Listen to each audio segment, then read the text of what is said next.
Well, hello, spooky friends. Welcome back to another episode of Sisterly Frights. This week we have a double whammy for you. We are attempting to kind of be an unofficial, very unofficial, watch companion to Dragula Titans 2. We are watching that new season. And then also today we are going to be talking about the Taking of Deborah Logan.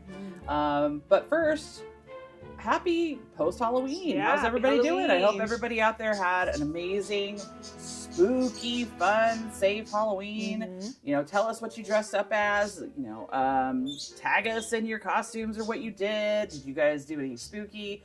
I could tell you a little bit about what we did this Halloween. We just kind of kept it homebound a little bit. We had animatronics that we brought out for the kids and the neighborhood to take pictures with. We had a whole table full of spooky arts and crafts that Erin and I both have made. We will be putting a lot of those crafts up for sale on our Etsy shop, and we'll keep you posted when all that is going up as well. And what else do we do? Handed out candy to the couple of trick-or-treaters that we got. We really didn't get as many trick-or-treaters this year as we did, years past, which was kind of sad. Yeah, I agree. It was very, very sad. Yeah. So we did that. We brought out Claire. So Claire's our haunted doll. There is a very interesting past connected to Claire. Maybe we'll do a little piece on Claire at maybe some we can point. do a But little she's a spirit haunted box doll. test She with comes her. all the way from Detroit, Michigan. She made her little appearance on Halloween. We gave her a spirit box, and some people were pretty spooked out by that. Especially some of the teens that were like, haunted doll, spirit box. And we kind of combined forces with the neighbors. They came over, and beers were had, and gummies were had, and fun was had. So there we go. I had lots of Twizzlers. Yeah. Erin OD'd. We also made your favorite meal, soup and hot dogs. Yeah. So we all ate our weight in Halloween food. So anyway, happy post-Halloween. We are careening with full force towards the holidays, Christmas, and Thanksgiving. I have to give a shout out to my son, who hates this. He hates attention, but I will say that I'm very proud of him. He's going to be 16 years old next week on Veterans Day. Yeah. And we are going on a little field trip next week. We'll talk about that a little bit later, but not yet. But we don't want to give it away. Technically for Ollie's birthday. That's my son, by the way. But we will be, it's pretty spooky. Yeah. I'm very excited. It's kind of becoming our annual tradition. Yeah. Yeah. If you guys are new, I am Rebecca, or Becky. You'll hear Erin call me Becky a lot. Whatever. I go by a lot of things, but Rebecca or Becky's preferred. And then we're here with Erin. Yes, or also Officer Fun Police. Officer Fun Police. Officer Anti-Fun. She is the fun police. That she is true. the youngest of the group, but she's also the most serious. And listen, there's been a lot of times where the adults are having too much fun. She's had to come and just let us know. Tone it down. I think there was one point where I was probably under the influence of something and I had some kind of laughing fit. I look over at Erin and I've never seen anybody look at me with such disapproval. And she just looked at me completely pan serious and just goes, I'm going to need you to just calm down. I'm going to need you to take it down. I'm going to need you to take it down. I was like, oh. And all the rest of the night in my state, I'm thinking I really disappointed her. I'm having too much fun. Isn't that terrible? No. I like when you guys have fun. Yeah, just, we have just fun. in my way. In her, yeah. Only in Erin's way. Anyway, so this week's we have a very, very jam-packed episode this week. And I'm really excited to talk about both of these things. Yeah, me too. I am very passionate about both of these pieces of artwork. Of course, the continuing piece of artwork, that is Dragula Titans, or Dragula anything Boulet Brothers. But we're going to start off a little different. In the past, I think we've started with Titans or the Dragula piece. But this week, there's so much to talk about with this particular film that we are going to just dive right in. Right into Deborah Logan. So we're going to talk about The Taking of Deborah Logan, the 2014 found footage film with a runtime of 1 hour and 30 minutes. And listen, my boyfriend, Micah, he says that's the perfect horror movie. I almost and 30 agree minutes, with 90 him. minutes. For the most part, I agree with him. He's like, nothing else needs to happen after an hour and 30 especially minutes. Recently, we've seen so many 2-hour plus movies, and I'm just tired of it. Oh my God. Weapons was long. Conjuring was so long. Yeah. So this was a nice little appetizer. Yeah, I believe that $1.30. Yeah. $1. Yeah, exactly. $1.50. Yeah. Is pretty good, or $1.30 if you will. So this is actually pretty good. Runtime 1 hour 30 minutes. The director is Adam Robitel. we'll talk a little bit. He also co-wrote it with Gavin Heffernan. My handwriting is very bad. Anyway, this also stars people like Jill Larson, Anne Ramsey, and Michelle Ang. Michelle Ang is, I believe, an Australian actress, but we don't hear her accent. From down under. Yeah, she's from down under. And we don't hear that accent. We hear, obviously, she's an American film student or medical student in the film. Jill Larson plays Deborah Logan, and her daughter Anne Ramsey, her daughter Sarah, is played by actress Anne Ramsey. We're going to talk about both of those amazing women in a moment. Now, here's some tea. We got some tea about that. I've done a deep dive on this. Yeah. I have been a big advocate for this movie for years. Yeah. This is definitely, I would say, surprisingly, and I know because it's indie and everything, but I mean, a lot of indie films just work better for me anyway. But this film, it has some really heavy hitters as far as who supported the film, who's in the film. One of those people is a man named Bryan Singer, who was the co-producer of the film.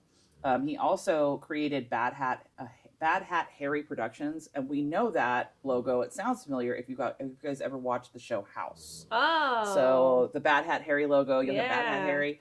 That was actually Bryan Singer. He's also worked on projects, producing projects like The Usual Suspect, X-Men. We see another Marvel connection here. There you go. But here's the tea with this Bryan Singer guy.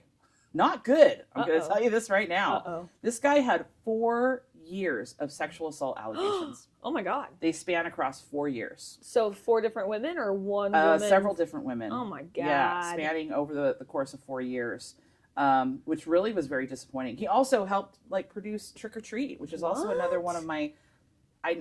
It's produced one of the most iconic Halloween icons, legends, icons, if you will, by Sam. Yeah. But unfortunately, that guy is not a good guy. What the hell? Sucks. Yeah. That's really disappointing. It is very disappointing. So, Bad Hat Harry Productions, associated with a man named Bryan Singer, a big pillar in the Me Too on the bad side. Yeah. So, as a woman, if that, or even just anyone who cares about women, you might want to check out some other things he's done. And I don't know if you want to make a decision on if that's something we want to continue in the future if we see his name on anything. Yeah, if we want to support that. There's enough other amazing names connected to this project specifically that I'm okay with not letting that affect how I consume. Yeah, we also went into this not knowing that, so until we started researching. But we know now. Bryan Singer, Bad Hat Harry, several sexual assault allegations over the course of 4 years. I'm just that's absolutely not to me. I don't know. I don't even look. I hope not. After that, I'm like, you know what? I don't give a shit about your career. I don't give a fuck. Yeah. I'm gonna go on this mini rant. Okay. Do tell. I'm just not about this thing where we just don't believe women. Yeah, absolutely. These men have positions of power, be it maybe smaller or relatively smaller in this case. Yeah. But I mean, working on major productions, this guy to have that many women over that long of a course of time. Yeah. That's a no for me. Yeah, so, absolutely. That's my brand. That's it. That's all I have to say about it. Don't know the guy. Don't give a fuck. Yeah. And won't be supporting anything else that he does knowingly. Yeah, rot. How about that? Yeah, you can rot. All right, so now let's get into the meat and potatoes of this film. The director, Adam Robitel, is also no stranger to horror. He has worked on Insidious, The Last Key in 2018, Paranormal Activity, The Ghost Dimension, 2015. No, that one sucks. So these are all post Deborah Logan. Oh, okay. What's interesting about Adam is that he wrote a spec script that he actually co-wrote called The Bloodbenders or Bloody Benders or something like that. Anyway, it caught the eye of Guillermo del Toro, which was very, very, very impressive. Yeah. Now, Guillermo never did anything with it. Of course. He optioned it, but never did anything with it. I've seen it, or heard an interview where Adam was talking about how he really believed in that project, and hopefully in the future we'll see that film come to fruition. Because I'm kind of curious. I mean, Paranormal Activity, The Ghost Dimension, not a great film. No.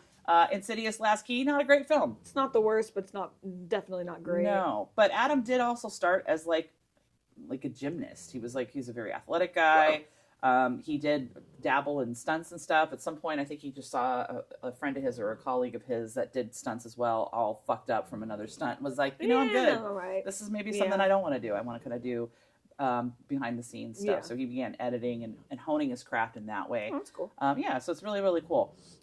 What's also interesting is, of course, where we get some of his inspiration for the film itself. He said that he actually grew up going to his grandmother's house. It was kind of out in the middle of nowhere. They had a lot of ghost stories in his family. A lot of paranormal activity, a lot of stories that had a lot of witnesses that were credible in his family. And that really inspired him in this type of storytelling, which is really, really cool.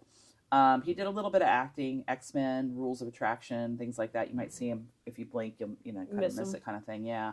But I do like that whole idea about the paranormal story. He did actually reference also a film called Section 9, which I have not seen. Me either. And I am actually very interested. He also says that he's very much interested or he was very inspired by like the classics, like Wes Craven, things like that. Mm-hmm. How can you not be? Yeah, exactly. But he did notice like a disconnect in caring about certain characters, I think, within this genre and this type of storytelling. And I think that we see that a lot in horror, where we just don't care. But I think that that's also by design. Yeah. Because in most cases, especially if we're looking at slasher films, you don't really want to connect too much with these people. Yeah, you don't want to care about them. You want to see them die. Yeah, you want to see them pulled apart. Yeah. And that's why they have to be like stereotypical or kind of annoying or whatever, so that we root for the monster when the monster gets them. So I did catch him say that.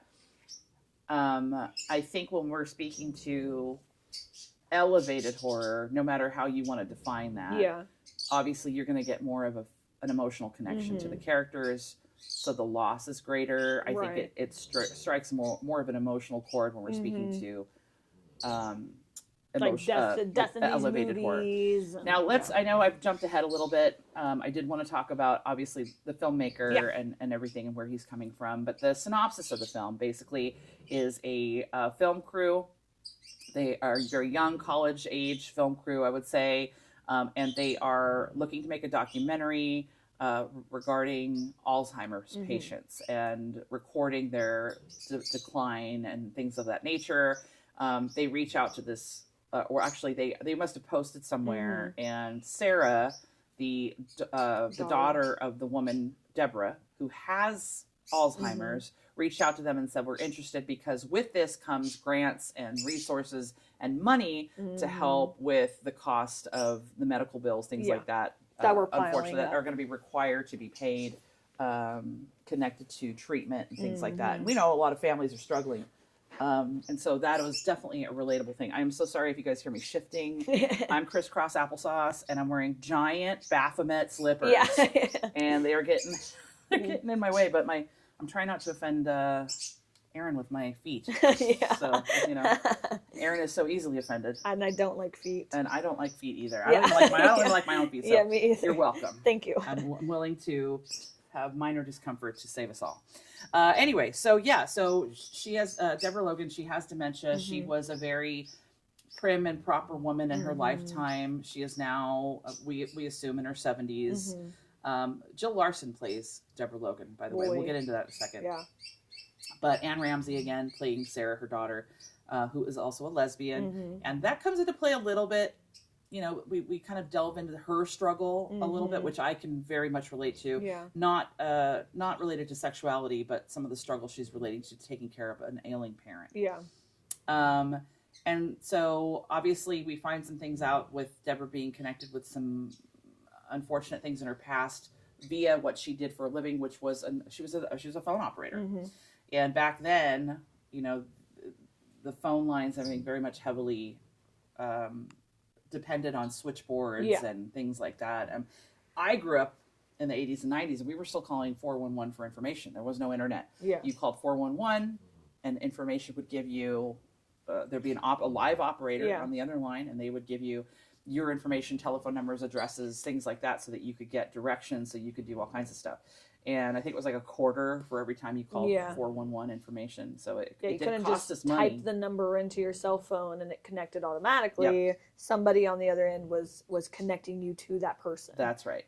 Or connecting you to the information regarding that person. So switchboards, I mean, I don't know. I mean, I guess they were still, to some degree or in some form, still being utilized for us as a child. Yeah.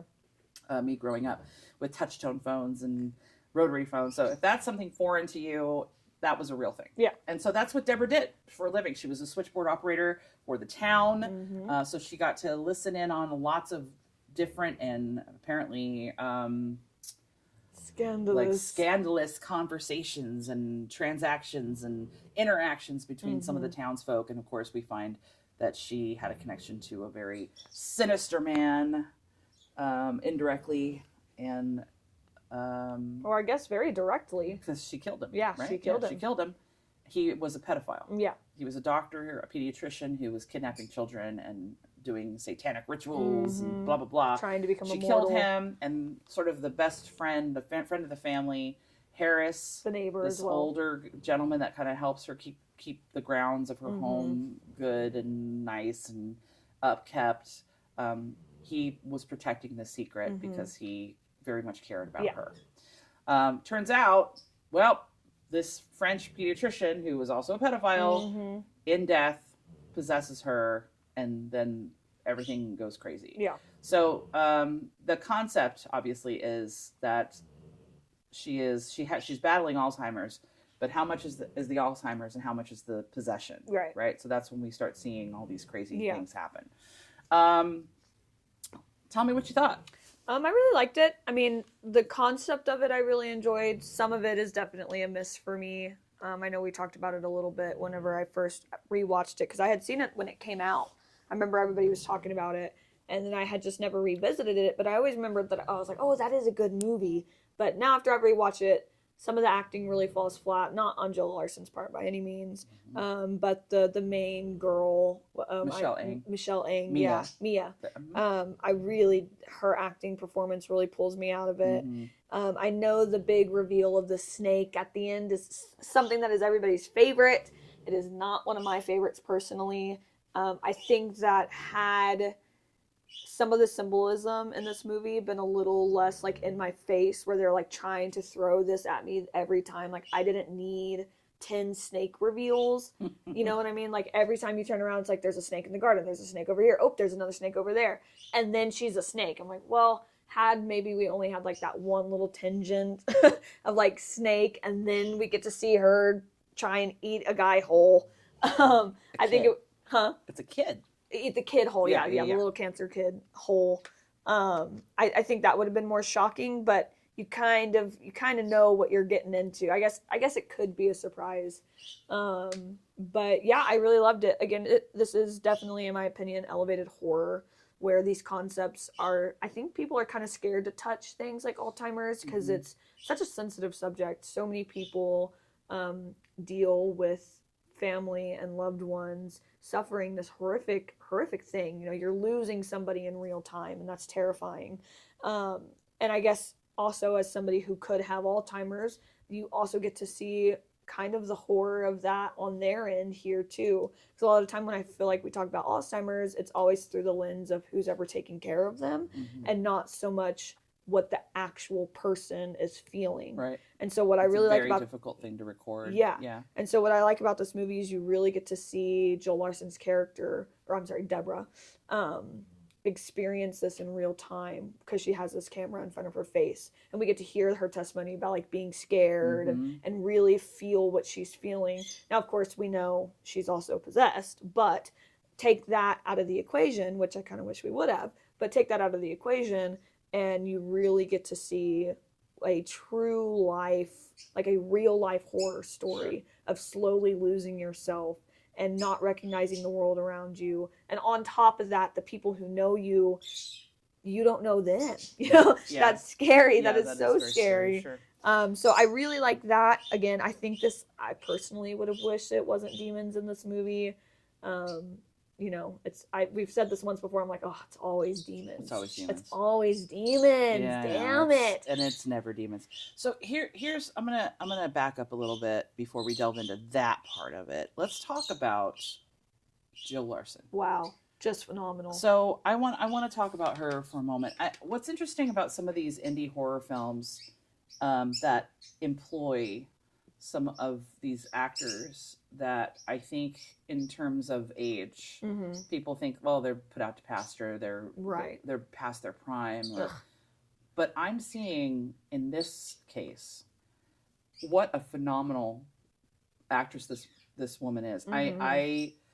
This movie would be nothing without Anne Ramsey and Jill Larson. Deborah Logan. Absolutely.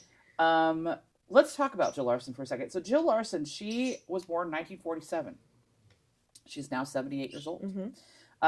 She was most known for her character on All My Children. So if you guys are into soap operas, then you would have seen her a couple of times on. I think that she made a couple of episodes in other soap operas as well. But she's most known from 1989 to 2011, and then again she made an appearance as her character in 2013. She's from Minneapolis, Minnesota. Minnesota. She actually, from a very young age, she was a model. She did a lot of Broadway. She was also, on As the World Turns. That's what it was. But she has done work dating all the way back to 1971, up until something she did called Hunters, which is a thriller series in 2020. Oh, I didn't know that. Yeah. So she's still working. Well, as of 6 years ago. So yes. So we, sorry. My dog is having a nightmare. Oh.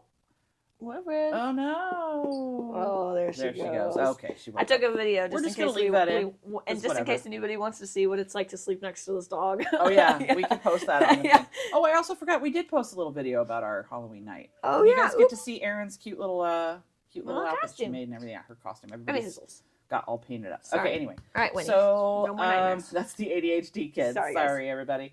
Anyway, back on track. So so Jill Larson has an extensive background in soap opera dramas. And melodramas and Broadway. And she really brings this I don't even know how to put this in words. Her performance is so elegant and so disturbing. Haunting. And vulnerable. The sheer vulnerability of this woman makes you believe the fact that, she is physically vulnerable and, she's nude in some of these scenes. Yeah. And to me, especially, defining how women should look at a certain age and everything, you could look at her form at that age. And I think some people, that alone, unfortunately, people would find that grotesque. Right. But that's the greatness of what she's doing. Like the fact that she's stripping down and she's playing this character. She's using her body in every possible way. And this seems like a very physical role, especially for even for a young person, let alone someone who is more mature. Physically and mentally. Yeah, when she's like out, stressful. Running around and she's pulling parts of her neck off. And it's a very physical role. And she played it so eloquently. The way that she manifests like rage in this movie is so genuine. That is what makes, like, that's why you really feel it. Like when you're watching her be angry, you're like, oh my god, that is like pure anger. You can really see it in the way that she brings that anger to the table. Yeah, I agree. And they were even saying on set when I was listening to that interview with Adam Robital, like they were saying that her mood in these shots where it would change on a dime, right? Where she'd go from this very sweet to like snarling and like speaking in tongues crazy. And just and they were afraid. They were really afraid. She was so convincing. I think one of the best scenes is when she has gone out in the backyard and she's dug up some stuff in the backyard. She comes in and her hands are bloody and dirty. And Michelle Ang, or Mia, if you will, is cleaning her hands at the sink. And there's a nice tight shot of her face. And that shot is so well done because you can feel how intimately close the two of them are. and she's just glaring. She Deborah's hates her. just glaring at She her. hates her so and much. Mia's kind of making small talk. Oh, well, you like your fingernails done? And then she's like, my daughter doesn't like her manicures done, or, and she's like, oh, well, we'll get you all cleaned up in a minute. Like, it's just this weird discomfort. And I agree with you. I think that, again, and we just talked about this. Oh, and remember we talked about, and I'm Not a Serial Killer, the contrast of Max, the actor, against Christopher Lloyd, who's a heavy hitter. I think we're seeing that again, only I think the supporting role, supporting cast is not holding up as well as Max Records did. And I agree. In I'm Not a Serial Killer. I think Michelle Ang just doesn't have. She just doesn't have the. There's a grit missing there. I think with this, because talking about that scene again, where I think we can all relate, like whether they're elderly or not. If somebody's going through something and you're trying to like, okay, it's gonna be okay, whatever.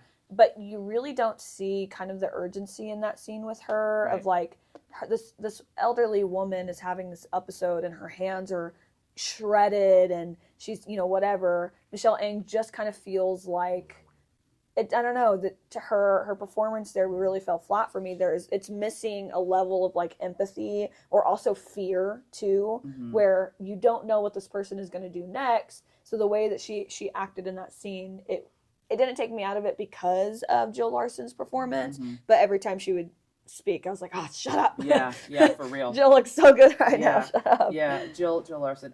Also, let's talk about Anne Ramsey. Now, Anne Ramsey has a great resume also. She has, me growing up in the 90s, I was very familiar with Anne Ramsey and her body of work. She was in Mad About You, Star Trek, Mr. Belvedere, Dharma and Greg, The L Word, Dexter, Grey's Anatomy, CSI. She has this extensive, she's mostly television based, I would say, character actress. Very funny. She's got great comedic timing. We've seen her, obviously, I think I remember her most in like Mad About You maybe. And maybe The L Word are the two that I remember her the most from. But she's a phenomenal actress as well. So these are two heavy hitters, right? Jill Larson, we've got Anne Ramsey, and then you have poor Michelle Ang, which I don't know her work outside of this film, and I'm not speaking to her work outside of this film. And maybe this is also cutting her teeth. Yeah. And what an amazing project to be able to cut your teeth on. But I do feel that her performance gets lost under the towers of phenomenal acting that Jill Larson and Anne Ramsey are delivering in this piece. Yeah. So I can geek out about those two all day. And I just think that there is this weird, and I'm going to tell you this, as a person who took care of a man, my father, with dementia. And as he was getting older, it got worse and worse. And also he lost his mind a little bit because he stopped caring and stopped fighting even before the dementia got bad, So there's a lot of this struggle on Sarah Logan, on Anne Ramsey, the daughter's side, that I really relate to. Yeah. Especially sort of this blind, like, oh, it's just my dad doing weird shit, or it's just my mom doing weird shit because of this. Now, this is something that I don't even think I've ever shared with you before. Uh-oh. I have recordings of my father. Oh, you've told me about this, but I've never heard them. I'm hard pressed to share them. I mean, I wouldn't. No. But I have them. Yeah. Where he would speak in gibberish in his room with no one else in the room with him. Yeah. I have recordings of him doing this. Yeah. It is incredibly disturbing. Yeah. It's in a different voice. It's just gibberish and then him giggling. It almost sounds like my father was in radio, for those of you that don't know, and he was a very very successful radio disc jockey in the 70s when I was little in Los Angeles. And later he was did radio in smaller markets all throughout California.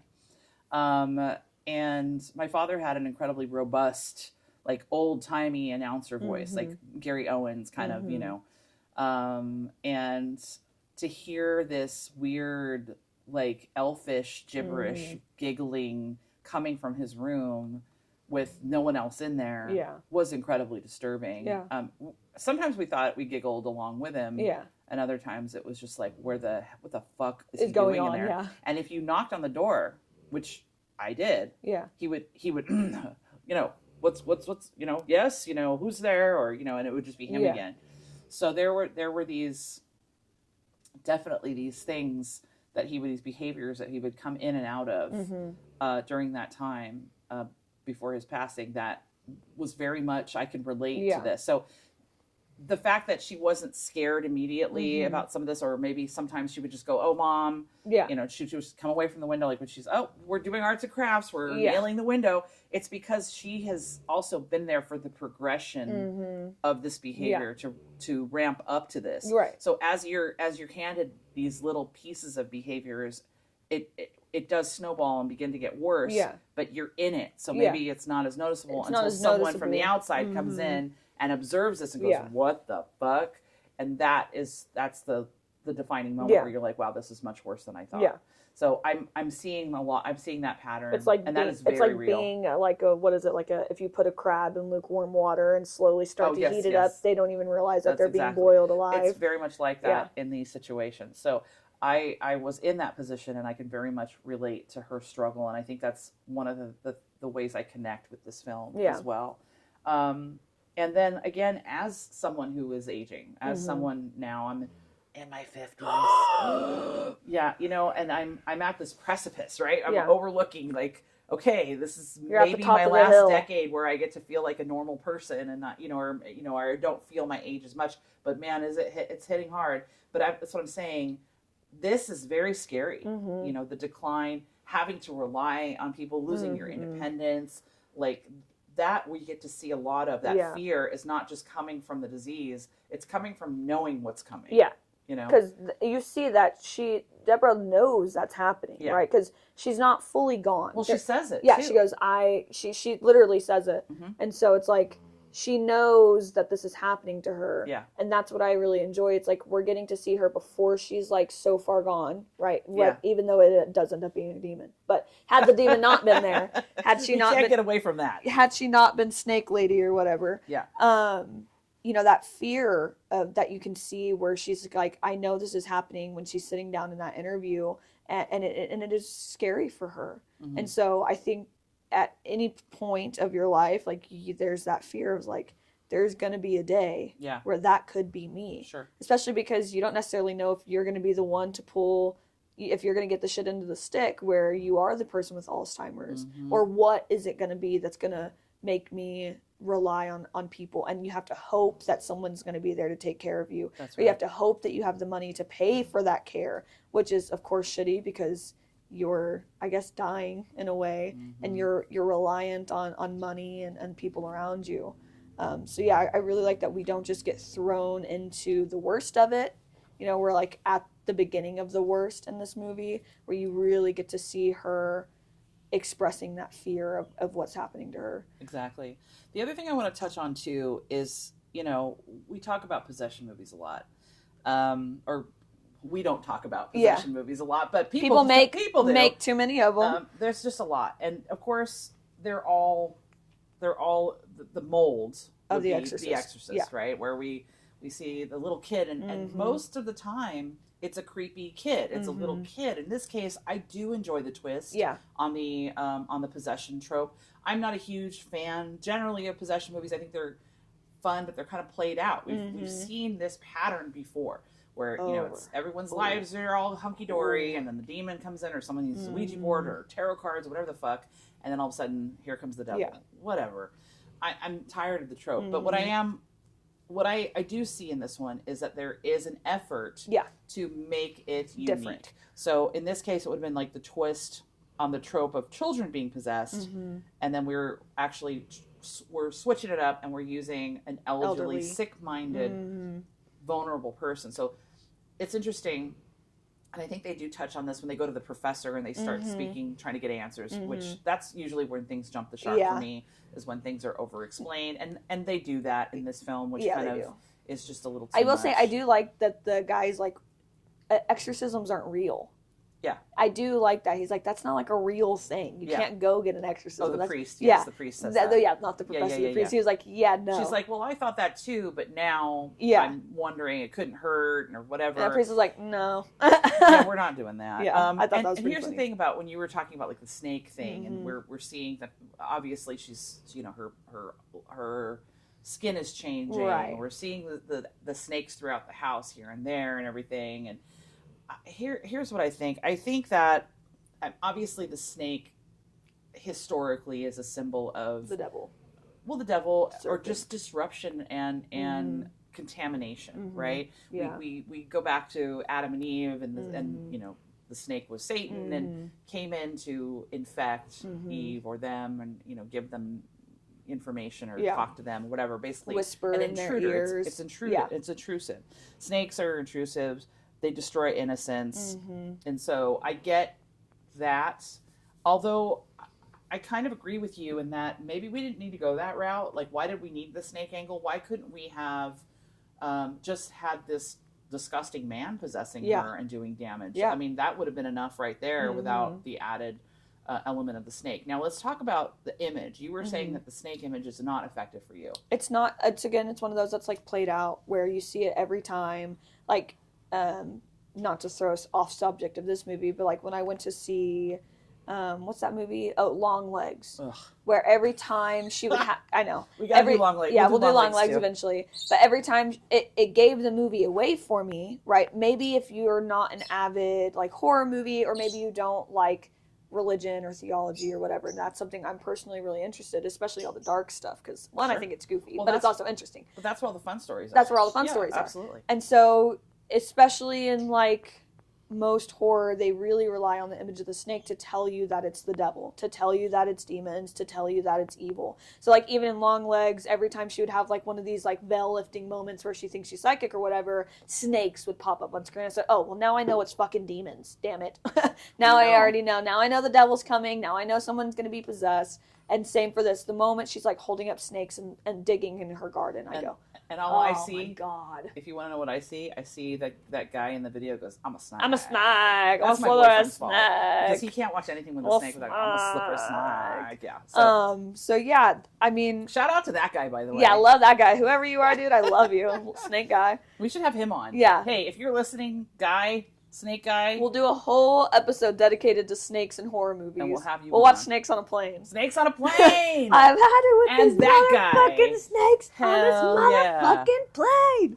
Yeah, we can watch that movie with that guy. But yeah, it just, I don't like when we're spoon-fed like what they're trying to tell us. Sure. And that's definitely how it felt, where I'm like, okay, which is really funny and so contrary to what we say about what's his name in Weapon, saying you guys just figure it out on your own, and then we're like, and then he wouldn't give it to us, that stupid gun in the sky thing. Well, but that's not what I mean. What I mean is like, okay, if you want to do something creative and you want to hold your little secret, whatever, that's fine. But that's something that I don't think anybody's gonna understand, and I don't other care. than that guy. And I also didn't care because the movie was whatever. I didn't But care. for this, it's like, had I had one snake and then she turned into a snake, sure. whatever, fine. But it was every time we're in any kind of situation. There's a snake here. Oop, there's a snake in the house. Oop, now we're in a tunnel full of snakes. Oh, now she's a snake. It's like, we get it. We fucking got That's it. the movie. That's the movie, guys. Yeah. That's the movie right there. Oh my God, there's a snake over there. And where'd she go? Oh, there's a snake. Aaron just did the whole movie. Yeah, there's the whole Here's synopsis. what I'm going to say, though. Interesting enough, the image of her consuming the little girl as the snake with a big breakaway jaw and everything, I think it's stunning. I do think it's cool. Like, but visually, here's what it's I'm pretty. Tell you about it. Me. It actually went viral before the movie did. Yeah, it did. In fact, we saw that image of, I think it was like in GIF form almost. Over and over again, all over the internet, and people were like, "Where's that fucking from? Where's that fucking from?" Because it is a very scary image. Yeah. And then they started talking about Deborah Logan, and then Netflix picked it up and began to stream it. Yeah. So the picture, or the image, if you will, or the few frames that we see of her consuming the little girl with cancer as the snake form in the end, which is ultimately the big reveal, that image was famous and viral before the movie was. Yeah. So of course we already knew. Yeah. You know, I will say this though, and this is an interesting story. They did try to make that scene practical effects. They shot it in, I want to say, North Carolina. Now, the movie takes place in Virginia. Yeah. But they did shoot that scene in North Carolina, I think in a system of caves or something like that. But it was unsuccessful. It just did not. Yeah. It didn't. That would it be a didn't hard work. one to make practical. Yeah, and so especially on that budget, right? I mean, it would really be. So they had a CGI crew come in or a graphics crew and do them a favor, essentially, is the way he described it, and created this beautiful graphic. Yeah. Now, I know a lot of. I guess it's. I didn't realize it was as controversial or maybe as polarizing as it is. I think it's effective. I think that coming around the corner and seeing this drop jaw woman like swallowing a kid child whole is like, fuck me, that's scary shit. And then so I do think it's effective. I can see where you're coming from, where it's just this, it's been shoved down our throats via social media for years. But to me, it is a great reveal. It is beautiful. It's a beautiful piece of work. I think it would be more effective. Even after when they get the kid away from her and she she like hisses and that's you can see cool. her jaw drop, that snake like with like the saliva dripping. That's somebody's baby. That's some somebody beautiful loves that. work there. That's great work. Yeah. I do also like the practical effects in this film. I think when she's ripping her own neck apart. But it happens too often. I don't think so. I think so. It only happens like 2 times. I think it happens 3 times. Or she does it with her arm. She does it with her arm. Oh so she does one with her. But I'm telling you, I think that it's okay. I think that it's the brutality of, God damn it, this is happening again. God damn it, we can't leave her alone. So I don't think it can be done too many times. I think that the practical effects are phenomenal. Even at the end when she's got like her hands have been sleeved, like the skin, like, and you could see her bones, and she's still grabbing like Sarah, her daughter, and you could get these shots where the blood is glistening on the back of her hand. Beautiful work. Yeah. Really beautiful work. So whoever was the special effects team on that, I think they did a very good job making this uncomfortable. Yeah. And her turning around and pulling her neck apart, that I cringe still. Like, I pucker up. My whole body like gets tight when I see that, because I'm like, because it's terrible. Cheeks are clenched. Exactly. And then because there's this softness right before, and the same thing with her arm, the scene where she's doing the little exercise, the little sort of occupational therapy exercise, and the doctor, and she still just starts to rip, and in an instant she's got skin off, and oh shit, now she's done it again. So it's just like, it's the peace before and the sort of calm before, and then all of a sudden it just escalates. Yeah. And I want to also speak to the sound design. A lot of these jump scares are mostly just good sound design. A bang in the right place, or a door slamming in the right place, or even silence in the right place. Against the silence, and it's just like, fuck, that's and it gets me. I watched it earlier again today. Yeah. Which I, by the way, have watched Deborah Logan, I don't know, more times than I can count, because I love this movie so much. But it still gets me, it still gets me. Yeah. So with that said, we've already killed almost 45 minutes. We got to talk about Dragula. It's okay. We'll talk about, even if this episode's a little bit longer, guys. I think there's so much in here that's so relevant. And so many good people on this project. I'm going to wrap up how I feel about Deborah Logan. I think this movie is phenomenal. I think, yes, I agree with Aaron that some of the acting surrounding the leads do fall flat, but I don't fault the film for that. I think it's a low budget film, and that's kind of what you get when it's what's to be expected, I think. But the performances from Jill Larson and Anne Ramsey just blow this film out of the water unexpectedly, by the way. Yeah, absolutely.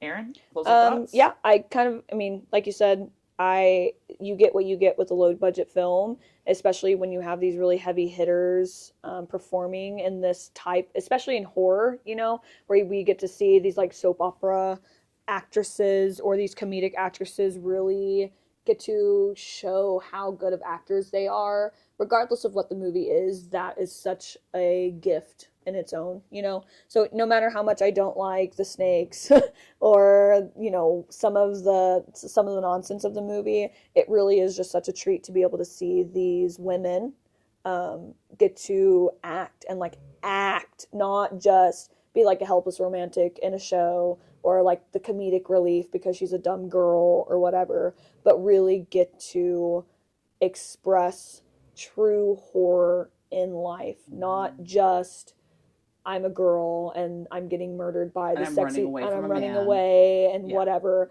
It's this is real life. This is real scary things that people experience, and let me show you what that looks like.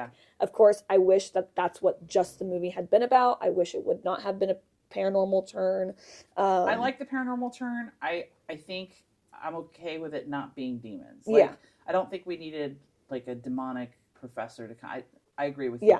But I do like the paranormal turn. Otherwise, it's not a horror story. Then it's just a story about a woman with Alzheimer's. But that's scary. That's scary. That is a horror. In terms of horror movies, sure. And adapting. I think that the paranormal aspect makes it palatable. That's how I feel about it personally. I think when you're talking about horror, there are certain things that people don't want to talk about.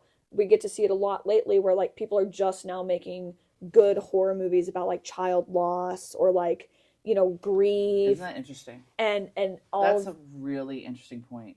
So you're really seeing horror take this turn where we're talking about these taboo subjects that people don't want to think about. You don't want to think about your children dying. You don't want to think about you dying. But historically, horror has been that genre. Yeah, but we've seen so much corporate horror, right? True. So now I feel like we're having this rebirth of telling these real life stories, things that actually scare people, and Alzheimer's is one of them. So I think what makes this movie palatable to most audiences is the paranormal aspect of it. Because if it had just been about this woman with Alzheimer's and her struggles and her family struggles, that's a different movie. Now, while it is terrifying, it definitely, I think, would be more of like, just like a sad movie. Because you're watching this woman's health decline and her family fall apart and whatever. And I don't think most people would enjoy to watch that because, again, that's real life. So adding this demon to it makes it more digestible and I guess more of a fun ride than it just being sad lady. And this movie is a fun ride. Yeah, it is. This movie is a fun ride. Yeah, so it is. I recommend this highly. I would probably give this movie like a 4 out of 5, maybe 3.5 out of 5, just because of So maybe 3.5 out of 5, just because of the surrounding. I love how we're like, we don't rate movies, and they're like, well, we don't here's really, my rating. I just don't know how to articulate my opinion why I into choose one sentence. Yeah, but I highly recommend Taking of Deborah Logan. If not for anything but the performances from Jill Larson and Anne Ramsey. Absolutely. Also, I have one more question before we wrap up the whole Deborah Logan. Why is the town called Eczema? I don't know. Every time they would say it, we're in eczema. Yeah. God, what a and they spell it stupid name. EXUMA. I know. So why wouldn't you say it eczema? Eczema. Why eczema? Why do I need to have a rash in this damn town? I didn't get that. I didn't like it. That was almost more gross than her eating a child. That's true. All right. With that said, that is our opinion about Deborah Logan, Taking of Deborah Logan. It is streaming on Netflix right now, so please go watch it. Please tell us what you think about it. Let us know. See what your opinions are on that. What did we not see? What did we miss? What is your opinion? What did you agree with? Whatever it is, we'd like to hear about it. You can comment on this Spotify, on our Spotify here. Our comments are open on the podcast itself, or you can go to our TikTok, our Instagram, Sisterly Frights. You're going to find us on either one of those. So now with all of that said and done, ladies and gentlemen, and everyone in between, we're going to talk about Dragula Titans 2. Is it me or is the tea hot this season? Holy shitballs. The cauldron is bubbling. The cauldron is a-bubbling. Yeah. So this season, it's just been unbelievable. I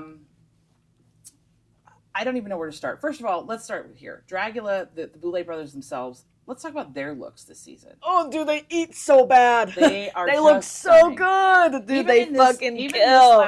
This week's episode where they're just the simple witches, witch, dude. It's so it's cunt, not dude. It's simple. so cunt. It's so good, dude. It looks so good. Yeah, I know. I was just looking at that. Really, really loving. Oh my god! Every little part. The glitter, the glam, the hair. They're just stunning. Oh my God, they look so good. The and little hats. This little look at the beginning where they give their little Elvira like monologue where they're in the velvet velvet dresses that match the fucking couch, bitch. Dude, are you kidding me? Come on. Oh my God. Yeah, and the really wigs good. and the hair and the makeup. Everything. Listen, I have met the Boulets in person. I was very lucky. I know we've talked about this before, and I keep forgetting to like post this stuff so you guys can see.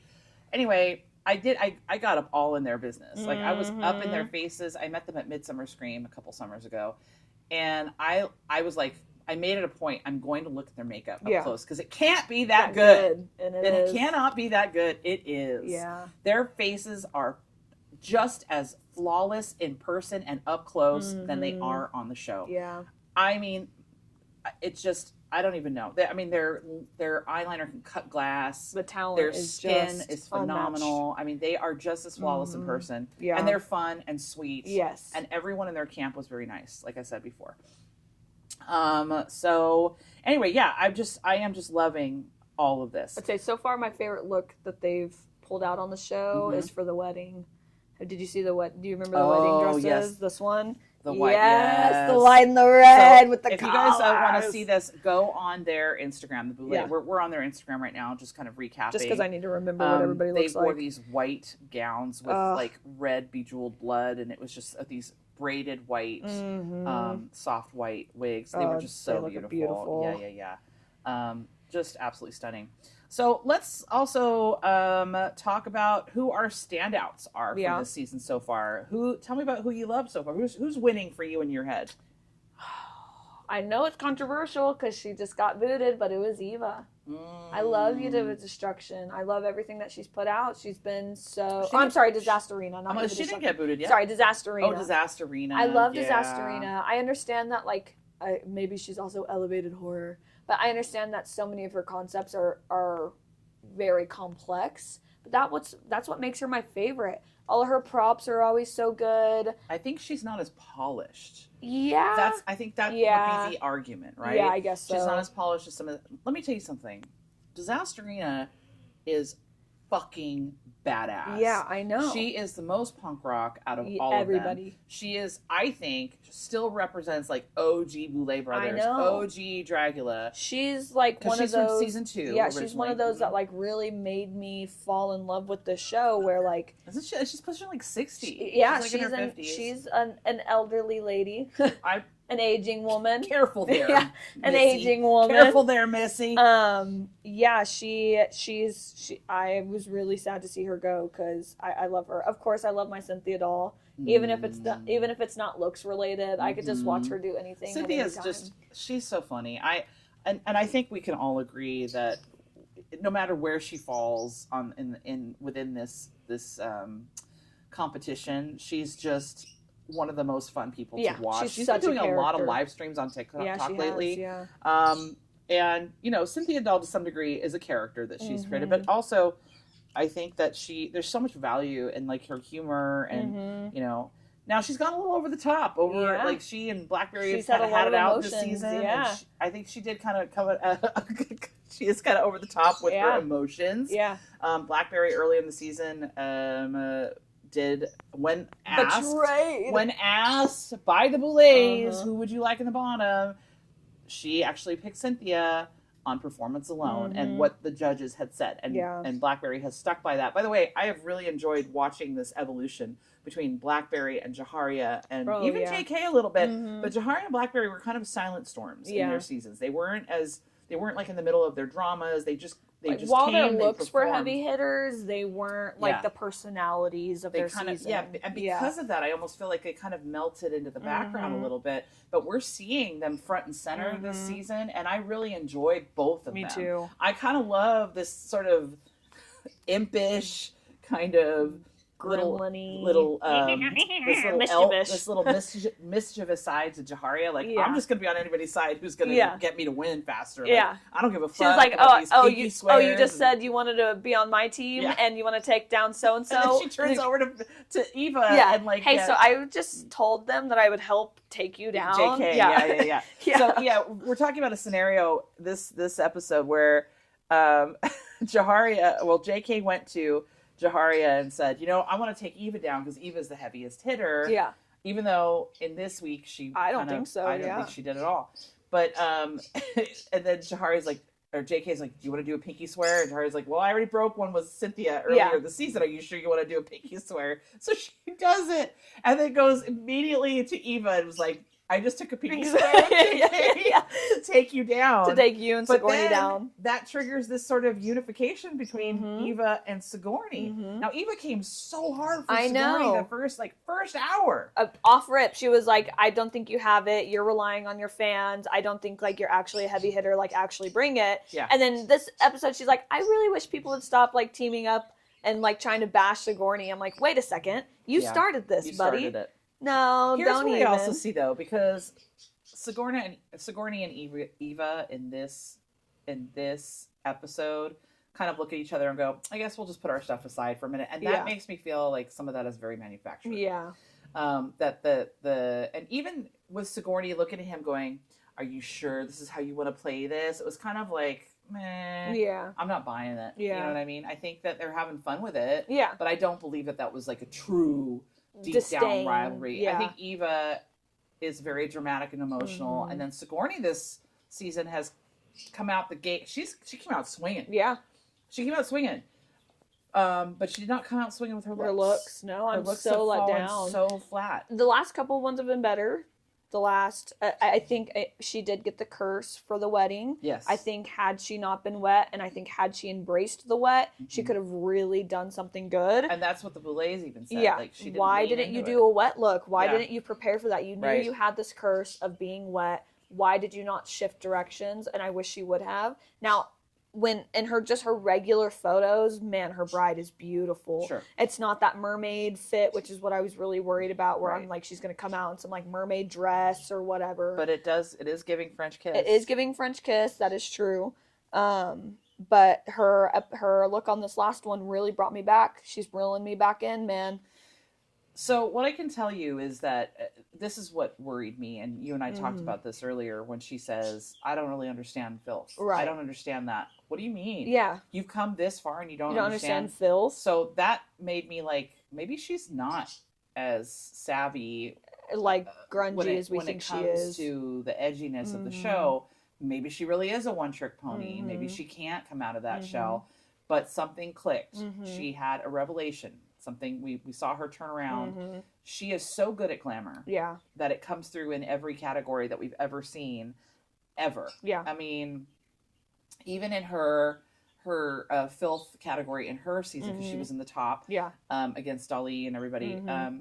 We see like her popping pimples and stuff, but it's just latex, and she didn't really execute that very well, and it took away from a lot of the work that she does do. Now, I think she has an incredible eye for detail. Yeah. As someone who sews, not me, Erin, by the way. I know that Erin geeks out over a lot of what Sigourney does because her craftsmanship is just over the top. And we know that she helps other contestants, sew something or fix something or whatever.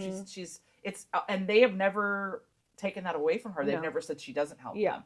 So we know that she's definitely one of those people on set that does have a talent with her hands and her eye, and she's incredible with detail. Unfortunately, all we've seen so far is the mermaid silhouette, is the glam silhouette, boobs, the and pasties. boobs. Like, we know your boobs. You got great We boobs. know you're fucking hot. We know that, but babe. I need more than nudity. Yeah.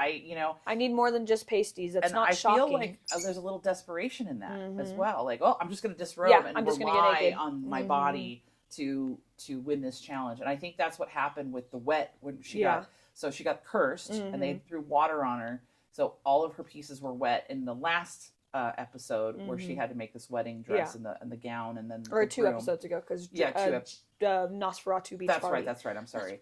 But unfortunately, what happened with that is that she leaned into using these pieces, these ginormous pieces, and then were wet, and then she was dragging the wet veil, and it made it all awkward. Her veil was like so many hundreds of yards. Why could you not have maybe worn the initial dress and then done something where you revealed something underneath that wasn't you being naked or in a bikini?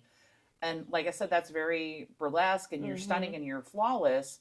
But at this point in time, and at this late in the game, how are you going to survive? Yeah, how are you going to adapt to drag in the sense of this competition? Because Right. it's obviously, we hear it every episode in their theme song. It's not just glamour, it's filth and it's horror. Yep. So where, again, I was glad to see her with the holiday really be able to bring the Statue of Liberty. The Statue of Liberty. Yeah, so she was Lady Liberty. I was really excited to see that from her, but it does worry me where she's already saying, like, I don't really understand the filth aspect of it. I'm like, well, so are we not watching other seasons of Dragula either? Not that you have to, but it's like last season, that was the most disgusting season in a long time. People are like eating shit out of their butts and like throwing up and like doing crazy stuff. Yeah, now we have Asia consent. Asia consent, you know? So I'm like, if you really don't, if you're competing on this show, if you're competing again on this show, and you know that the last couple of seasons have just been disgusting, the filth and the horror are so elevated. The way that these contestants are one-upping each other constantly is crazy. Why would you not like try and study that a little bit? See what the Boulets have liked. But here's where I think Sigourney's downfall might be. I think it's her ego. Yeah, that too. Unfortunately, I think Sigourney's awesome. I love that she's a cis woman and she's, you know, and she's amongst all of these amazing queer artists in every shape and form there can be. That's what I love about Dragula. However, I do feel like she's sort of leaned back on her talent to be able to sew and create, and like that's all I need. Yeah, I could just keep doing the same thing over and over again because it got her that far. Yeah, you do have a fan base, honey. We're all your fan base. Yeah. And also, we need you to produce. Yeah, I need you to level up a little bit here. I need you to get evolution. And here's my thing: if this is all she has, I still think I'm still eating it up every time. She's still a phenomenal Sigourney, artist. I will support you no matter what. Yes. Please understand that. Sigourney Beaver is. I love you. Outrageously talented. I love you so much. Outrageously beautiful, and I think she's breaking a lot of glass ceilings, and she's doing all the things. And I'd love to see her dirtier. Yeah. I think that the fact that she made her face smaller like she's she's greened out her face, she's did all the molding and all the modeling and all the shades of and JK even said that this color palette was delicious. Yeah. Oh my God. I agree. I agree. She really did a good job matching those greens because green is hard. Yeah, and then fucked herself with her torch. I would have liked to have seen even more than that. Yeah, me too. You know what I mean? I would have liked to see her even push it further. If you were gonna pull out titties in anything, this should have been the one. You should have ripped off your top, fucked yourself with your torch. Or had I don't know, like the Declaration of Independence written on my body or something. In blood or some shit, you know. I thought she was going to have another reveal. Me too. Under the That's what I thought. I thought she would be naked under there or something. But, and that, it would have been awesome to have her do that. Maybe set it on fire. Yeah. I don't know. She could have even done more. Yeah. But it was got nice a little bit of it. We got a little bit. So it was exciting. She can do it. Yeah. She can do it, and I think something clicked with her this week where she actually started to understand. So there's that. Let's talk about Priscilla's look. So Priscilla came out, and here's the thing. So Priscilla came out in overalls, and she was Father's Day. And she said that she had issues with her father and everything, and the act of fucking him, the father, fucking his own son's grave, and just, the concept was all there. Yeah. But when Swan and Drac were talking about it, they're like, even the concept just sort of outweighed any look to it. So basically, you were just cosplaying. You came out, you reenacted this painful thing, which I still think is very effective and high performance art. But in terms of this challenge, it just fell flat. Yeah. I don't know. Like when I was thinking, I was like, if I would have liked to see her do Father's Day in a different way. I couldn't even conceptualize a way to do Father's Day other than what she did. Yeah. So it was definitely a risk. One. Yeah, it was definitely a risk to choose. I know maybe for Priscilla the message was more important. Than the look. And I understand that. It didn't win this week though.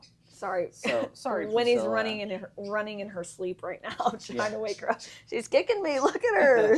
She's going full. She's in full rabbit mode, dude. Wake up. My dog won't wake up. She's a heavy sleeper. She's a heavy sleeper, and she has nightmares. Yeah, she's running in her sleep. I don't know what she's chasing, but we all have nightmares. But she has to be here because she's an official sister. Yeah. So, all right, So let's go ahead and keep going. I'm going to talk about Abora. Oh, I will say, I listen, I don't remember if we talked about it just on the live stream or if we talked about it in an episode. I'm not Abora's biggest fan. I am. I know, and Becky is. I am. She loves Abora so much. I do. I will say her last couple of looks have been really good, and she's finally bringing it. And she was in the hospital. You gotta give her something, even though it was an idiot move on her part. I'm sorry, Abora. She is I really. Love you so much, but why are you eating kidney? Why are you doing this? She is really pulling it together. And it's also the audio of Swan going, "Did you eat from this side?" And him going, "Yeah." Yep. And Swan going, "You should. That's wrong. That was not the right thing to do." Yeah. And then you just hear. So, in true Abora fashion, but Abora is also OG Dragula to me. Like, of course. We've heard. I know that Eva and Abora specifically have gotten a lot of shit for being on this season of Titans because they were both on Titans 1. Like, you already got a chance to do this. And why are you doing this again? Because I still think that they're valuable artists, and I do think that they're iconic to the show and the franchise, and I can't get enough of them, honestly. Even with Eva crying mid-season, which she admittedly does every fucking season. Every season. But I think in this case, and we'll talk about the context in which she gets triggered to cry, which I might have cried too, actually, at this point. This particular episode this week is brutal. Yeah, it is. We see a lot of people leave, and let's not. I mean, we haven't even touched on the drama with Dahlia. No. Dahlia, or Zavaleta. Shit. Well, we don't really know what's going on with Zavaleta yet. Let's start with Dahlia. So Dahlia has been a thorn in everyone's side this whole season, and I think it's one thing to be an instigator and have fun with the argument. It's one thing to be a shit talker make good to TV and, you know what I mean, and get everybody riled up. It's another thing to do real damage, and they caught her in a very serious lie last week. Yeah. So, and I've never, in all the years I've been watching all the Dragula and all the Boulet Brothers stuff, I've never seen them actually do this. Where they're like, hey, that's not true. Lied. Yeah. Well, so going back, so Dahlia, she caused all this shit, and the more she gets confronted by the entire cast, by the way, and everybody, and even all these little pockets of people that argue, sort of came in this unified front to confront her and tell her what a piece of shit she was in the cauldron. Yeah. And how what she's doing is very damaging. Yeah. One of those things was going to production and telling them that there's drug use amongst the cast. Now, I don't know what their policies are. I don't know what kind of contracts they sign. Right. I would imagine, for liability's sake, that the Boulets have to be somewhat responsible for these people and what they're doing on set, or if they're in their lodging or whatever. Right. And I'm sure that drugs is probably a big no-no. Yeah, of course. I can't speak to like smoking weed and like drinking alcohol, but harder things. So there's this argument that comes into play. Typically legal. Right, because they have to be held responsible for that stuff. So I'm assuming that maybe the ketamine, Dahlia accused La Zavaleta for using ketamine, and she's, well, fuck you, it's prescribed in New York, and then they find out later it's not. And then JK makes a comment saying that, hey, you know, I looked it up, and and he was talking in terms of that your prescription doesn't come in a baggie or something like that. Yeah, exactly. Yeah. Well, then they brought it up. That was one episode where they bring up the, hey, you reported Zavaleta for using ketamine, and then like another episode, Dahlia brings it back up and was like, well, I actually looked it up and it has to be administered through a doctor. I'm like, well, why are we still talking about it? It's nobody's business. Yeah, it's nobody else's business. Yeah. Other than Zavaleta's, unless there was an issue. So that means that Dahlia is going out of her way to fuck with people, and somebody also said something true to that. It was like, we don't have our phones. How are you looking this stuff up? You know what I mean? Where are you getting this information from anyways? We're in the midst of a competition. Like, we don't have access to internet, presumably, you know, or at least not social media or whatever. Right. So, like, where are you even getting this information? And then, of course, her saying, well, it doesn't come in a baggie. So I mean, it's kind of nobody's business unless there was a real, like, danger here. But for the most part, Zavaleta seems composed aside of the boyfriend drama. Far. Right. That we know of, that we've seen, of course. Right. Now, we do get the little thing at the end of this episode saying that they were kicked off the show. Right, but there's a lot that leads up to that, too, still. So, like, Dahlia is still digging in. She's still digging it in, digging it in. And treating the cast like shit, and too. now we have recordings of her trying to defend herself for saying some of this awful stuff, saying, listen, this isn't me. I'm having mental health issues. And now production has threatened a wellness check on me, right? And so everyone's like, oh, okay. Like, well, wait a maybe second. there is something serious going on. And then that's when the Boulets get involved. So Drac and Swan, they come in, and you can hear off. Well, they're I'm assuming it's because they're not in drag. That's what I think. Well, at this point in time, this is a time in production where everyone's backstage. Well, they say it on there. They're like, you know that even though we're not recording, you're still mic'd. We can still hear everything that you say. Right. Yeah. But what I'm saying is we're not seeing Drac and Swan in these shots because I feel like they're probably not in drag. Maybe. This is something like backstage kind of thing happening. I know that they are not in drag because they're directing and doing all kinds of stuff on set. So I'm sure I just can't even imagine amount of time where they're not being around people without like full. I've imagined it so many times, especially when I listen to the podcast. I can't because I listened to the podcast. They're like, yeah, we're because I guess that was one of the questions that someone had asked them. Are you in drag on set? And they're like, obviously not all the time. I just can't imagine them not in full glam. Like I just see them in like wigs and the full beat and a full outfit, being like, now you go over there and you go over there. I cannot see them in like everyday clothes. It just like with like I can't a backwards ball cap on, and like jeans. I can't see them in jeans or pants. It's hard to imagine, but I'm assuming. So they actually come in and they have this conversation. You hear mostly Drac talking to Dahlia, going, no one actually did this. And then the production assistant comes in and said, actually, this is the conversation how it actually went. You were saying that you were having mental health issues, and you were saying all this and that. And she's like, well, yeah. And so my response to that was, do you need help? Yeah. Not like we're threatening to call help for you. Yeah. It's not that. You're telling us constantly that you're having mental health issues in response to you being confronted with these truths. Right.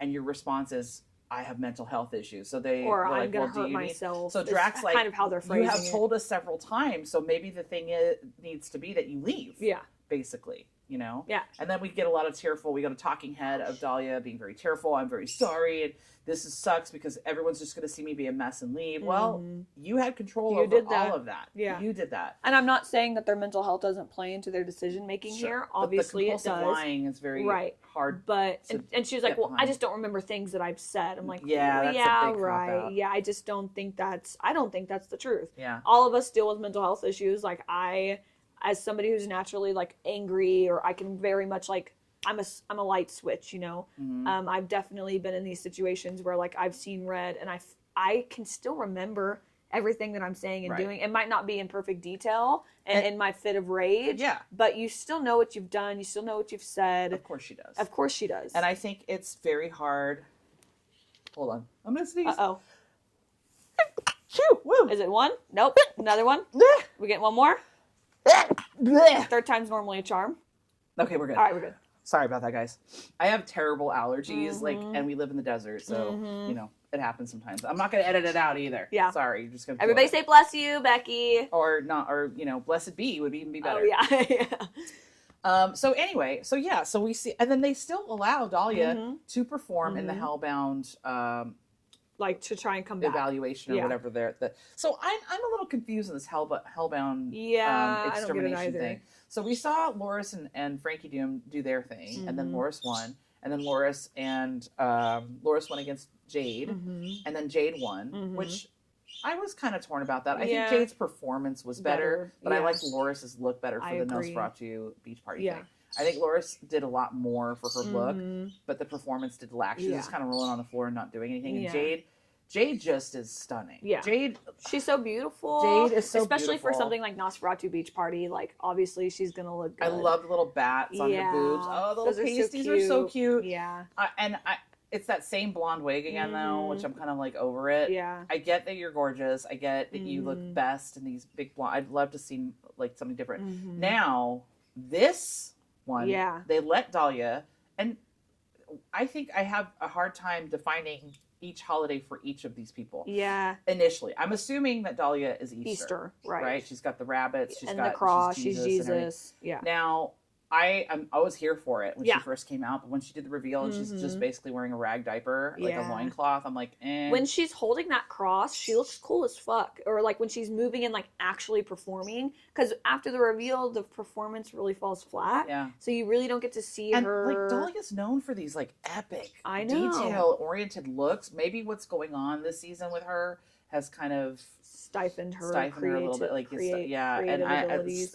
it's just something that I'm a little disappointed to see because I think Dahlia is a stunning artist. Oh God, man! I was really shocked for the wedding one that she was not in the top. I loved her wedding look. Her bride was just beautiful. Yeah, I was really shocked that she was just safe. I still think Cynthia should have won that challenge. Yeah, Cynthia looked cool. Cynthia's groom, I thought, it was awesome. They said it missed. I'm like, where? I don't know. I thought same for Eva, or same for Disasterina. I loved the concept of that. I get that maybe it's not so much wedding when you're looking at it, but it's definitely marriage. Disasterina is a performance artist. Yeah. I think she may not be as skilled in like the prosthetics and all this other stuff that some of the other competitors are bringing, but Disasterina to me is just pure art. Yeah. It's unadulterated, unfiltered. It's just art. Yeah. I am a Disasterina when she is fan. fucking that cage, I'm all, yep, that's fucking awesome. Yep. That's amazing. That's what I want to see.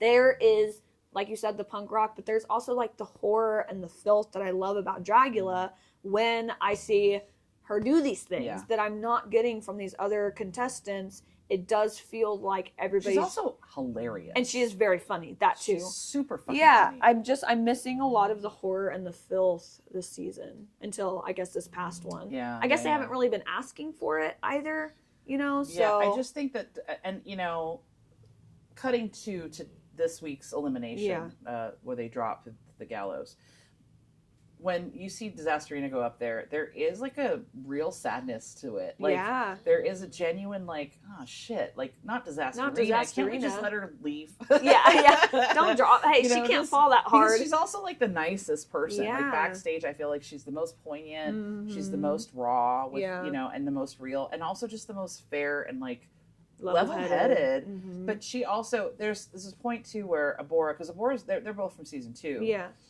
And Abora's like, I need you to fight back. Yeah. Like, fight for it. And and then a Disasterina is kind of like, well, I don't know what to say. I don't know what else to do. Yeah. Like, I got nothing else. Yeah. Like, and so that's the point where we know she's done. Yeah. Not that she's necessarily given up, but she doesn't necessarily want to fight. Yeah. Yes. To stay. Like, I don't know what else I can do. Yeah. You know, now I do believe that their critique about Disasterina's look this week with the holidays was a little on the nose. She does look like Krampus. Yeah, it was a fun Krampus with 5 titties. Yeah, but still, you know, it's still just Krampus. In comparison to the others. But Abora, the scale and size of this look. Dude. So Abora was Christmas. She came out as the fucking tree. But she's like 10, 12, 15 feet high. Yeah. She takes up the entire stage with this look. And then has, not only that, she's walking on these like stilts. And she's wielding a real chainsaw. Fucking bitch. This is the Abora we needed. Listen, I told you my favorite Abora look is season 2 when she comes out in the Old West, and she's that old timey which I am kind of scared to see what she's going to do for this one, because that's what the next episode is too. It's Ghost Town. Is Ghost Town. Well, Western I hope Ghost she can Town. keep it up. I would love to see a win from Abora. I really would, just because I think that Abora's kind of clowny because she doesn't take anything seriously. Right. I think part of her charm is that she does shine the light on the absurdity of everything. Yeah. You know, and even she was surprised that she won this. Yeah, she's like, oh, I didn't even think I was going to win. Yeah. And I think that she just creates art, not even having that in her head. Yeah. You know, that she's going to win. So it was really great to see her take that win this time. And I think it was very well earned. I agree. Although, honorable mentions, I did like JK's Mardi Gras. Oh, I love JK's Mardi Gras. That one was really good. Yeah. And of course, we already talked about Sigourney. Yeah. So Eva Destruction, she was, I guess, Cupid or whatever, Valentine's Day. Oh, yeah. Eva's another one that is immaculate. Like, Eva always has, like, perfect contour, like, sharp edges on that makeup is always flawless. Yeah. Her details are always phenomenal. And even if she doesn't win every challenge, she still brings it every challenge. I dare I go back to her season when she did the razor blade bikini on her hairy body. Oh, that was so good. Amazing. and her face was beautiful. So that's what I'm saying. This one really fell short for me. I think that she was wearing that sort of bodysuit with the boobs and everything, and it just was like wrinkly and didn't work at all. It was very ill-fitting. It just looked thrown together. Yeah. The wings were beautiful, and the face was really nice. Yeah. I just think that as she was moving around the stage, it just became more apparent how ill-fitting it was, and it really took everybody out of it. So she really kind of fell from grace a little bit. She slipped up a little bit. Not to say she won't come back next week. Yeah. You know what my favorite look is, though? I couldn't stop laughing, dude. That big ass. Oh my God, turkey. Blackberry and the turkey. Blackberry. Oh, I was so sad because the turkey table just broke. falls apart. No. At that, we needed a lash on her though, or something. Like, no, I loved it. I thought it was perfect. I don't know if any of our listeners, if you've ever seen the classic Thanksgiving family friendly movie called Thanksgiving. Oh yeah. We're gonna do an episode. Yeah, we'll talk about Thanksgiving, and it's one of my favorite like stupid movies of all time. Yeah. That she looks like that stupid freaking turkey from that movie, but just huge. So good. Oh, it's so good. And when everybody's like fighting in the cauldron, and she's taking up the entire couch because she's huge. Yeah. And this ridiculous table outfit. The sad thing though is that it just fell apart. I know, I was so sad. I'm glad that they at least let her be safe. I kind of wish she would have finished the costume all the way down to her feet, so that if the thing did break away, then she'd still have that. But unfortunately, we didn't see that. That's a lot of work though. She did a lot of work on that one, and it was more funny though to watch her in all these emotional scenes and have her react, but she was still a turkey in the background. Big ass turkey. So fucking funny. Oh my God. So with that, that is where we're at with Titans. Yeah, we will be watching, and we will be doing more reviews. So I'm excited to figure out what Zavalotta has to say. I also want to see where all these Hellbound challenges are going to go. Yeah, like if you are, when are they coming back? When are they coming back? Are they going to join the rest of the cast? Because I think it's kind of. I get that they're competing against the losers, but you're not competing against the heavy hitters. Right, so like, how does that make you a more valuable competitor? I don't know. I'm going to trust the process. Yeah. I'm going to trust the Blaze. With that said, that is our episode this week. We've got a little over, but you know what? We had a lot to talk about, and I hope you guys stuck till the end. Erin, any closing comments or things you'd like to share? Keep watching. Sigourney, I love you regardless of how I feel. Please don't think that I will ever hate you, even though I'm a little disappointed. It's very important about Sigourney's opinion of Erin. It is very important to me. I love you so much. We love all the competitors equally. And that's all I have to say.